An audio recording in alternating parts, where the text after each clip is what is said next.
Hello YouTube, this is Billy. Today I'm coming to you with a 2011 Kia Sorento, and today I will be replacing the CV axle. Okay, I have loosened the lug nuts a little bit, and I have put some wheel chocks on the other wheels to prevent the vehicle from being able to roll forward or backwards. Okay, now that I've got the vehicle up with the floor jack and onto a jack stand, go ahead and get those lug nuts fully removed and get the tire set aside. Okay, I've popped the hood of the vehicle and the brake fluid reservoir. I set the cap. I like to put it on the windshield wiper. It's hard to forget to put it back on when it's on top of the windshield wiper. By taking that lid off, it makes an easy path for the fluid to come back to the reservoir. And down here, I'm just using a large flathead screwdriver, and right in here, I'm just prying back like this, okay? And when I do that, it's pushing the piston that push, the piston's back here, but you don't want to be sticking you do not want to stick your screwdriver in that side. So stick your screwdriver on this on this side here. Because you can see this is your rotor right here. So you're really pushing, you're wedging it on the rotor. And when you pry back in this direction, you know, when you pry back that direction, it's pushing the caliper back. And once you've got it pushed back a little bit, you see I can wiggle this. So now this is going to be good enough to where I can go ahead and get these bolts removed to get this brake caliper. I'm gonna get a wire or some rope or something and get it tied towards hanging up here off of this big spring. That way it's up and out of the way. And the two bolts that I'm gonna be getting to is this top one, 17 millimeter, and that bottom one right there is also a 17 millimeter. By removing those two bolts, this whole brake caliper assembly will come up to where I can tie it up here. After pulling these two bolts with 17 millimeter, and you can see where they were. You got the top one that was there, and you got the bottom one that was there. And I used some zip ties to hang that caliper up and out of the way. And so now on this rotor, I have this little Phillips screw right there and right there. I will get those little screws out and set aside, and then this rotor should slide right off of there. My little Phillips screwdriver wasn't the best fit, so I actually took one of my little Phillips tips that was fatter, that fit it best, and then built it to where I could put it on my little ratchet here. And with one hand holding firmly, you know, pushing so that it was firmly into the head of the screw, one hand pushing hard here, and then with the other hand, you know, working the ratchet. That way it wouldn't strip out the little Phillips. So now that I've got these two little Phillips screws out, set those to the side, and see now the rotor will come right off. So I'm gonna go ahead and get this wiggled off and set aside. Now I'm just getting on this little pin that's holding that nut in place. I'm just getting these little ends pried, because I need to get this straightened out a little bit.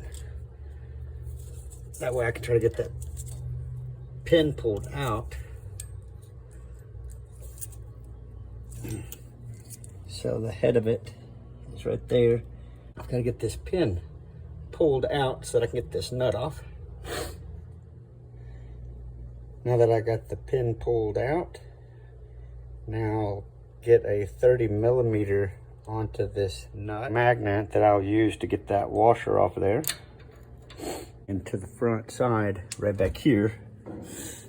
10 millimeter, I'm gonna ratchet deal and get that right there pulled out. There, you want to turn this like that, okay?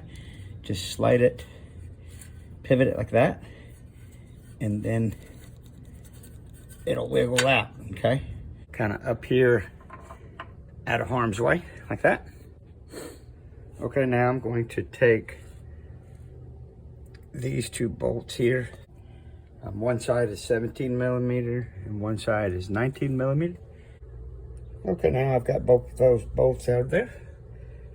And the first one was really easy to just get out. And the second one, whenever I was getting it out, I just pushed that way towards the motor of the car to help get it to be able to slide out.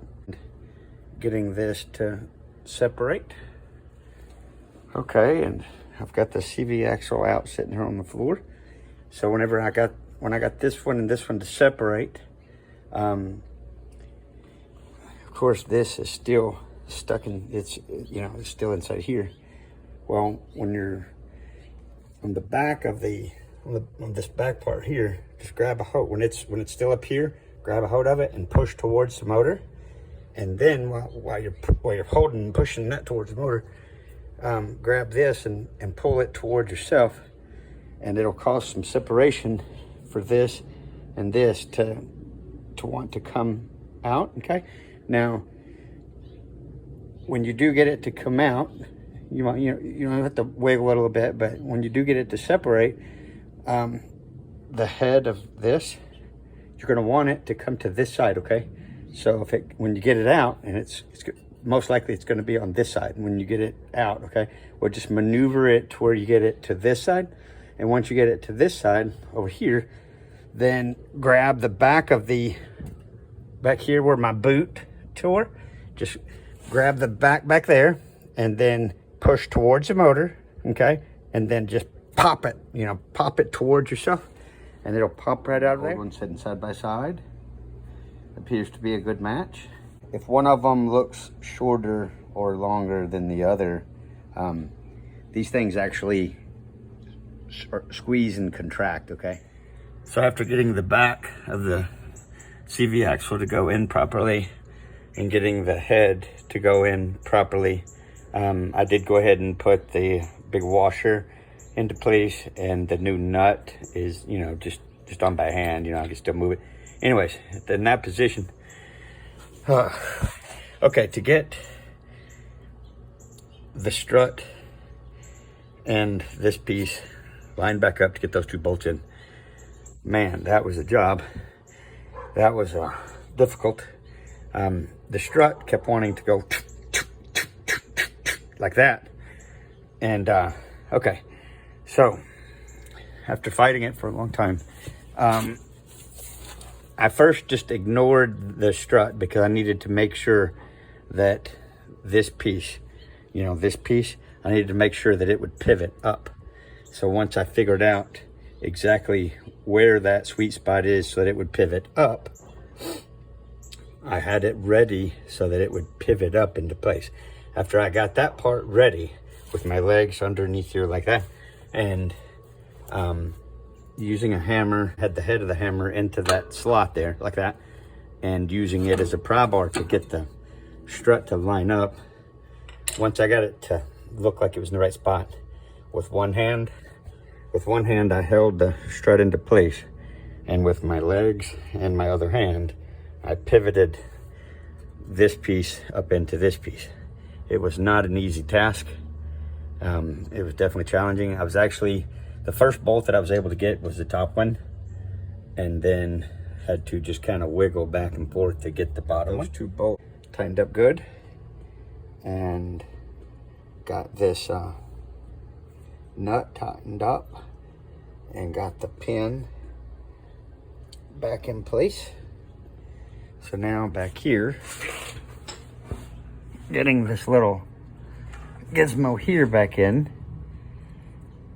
So just kind of pivot it like that a little bit, get it to go in. After it goes in, then pivot it down and get that 10 millimeter bolt back into place. Okay, got my rotor slid back into place. Those two little Phillips screws, put those back in. If yours happens to be not having these Phillips screws here, it's perfectly okay. Those Phillips screws are more for the assembly plant when they're making the cars at the factory, okay? These little Phillips screws, they really don't have to be there. So if you strip one out and need to just break it, it'll be okay. I've had to drill them out before. Make sure my brake pads were in there properly. In the beginning, I had it tied up here, but with this thing swoosh going back and forth like it was, I ended up moving it to where it was hanging with the zip tie back here, more out of the way. I just got those two bolts tightened up, and it would be the same process on the opposite side of the vehicle. Getting the wheel put on, this little plate right here, you see it, just this little plate, that's basically just a dust cover. After doing all that work on that CV axle, this little dust cover is really thin. So you want to make sure that it's not rubbing anything, because if it is rubbing, you will hear it when you start to test drive the vehicle. So just make sure that it's not rubbing, and if it is, you know, just push it away from it so that it's not rubbing. The wheel set into place. Right now it's still up on the jack stand. I got the wheel into place. I got the lug nut on my fingers. Then I came back with the lug wrench. And right now they're just snugged up. As soon as they started feeling like they're getting tight, then I moved to the next one. So now I'll lower it to the ground. Lowered back down to the ground. Put my lug wrench on there and tighten them down. I like to go in a star pattern. When you tighten it up in a star pattern, it brings it in nice and even. And do not forget to get your brake reservoir cap put back into place. Before moving the vehicle, what you want to do is, after you start it up, just really work that brake pedal. The first couple of times it will not feel normal, because of when you push back the caliper away from, so that you could get the caliper head to come off and back on everything. The brake pedal is going to feel not normal the first couple of times, but just really work that brake pedal, and it pushes that caliper back to where it needs to be. That way, when you go to use your brakes, that everything's where it needs to be.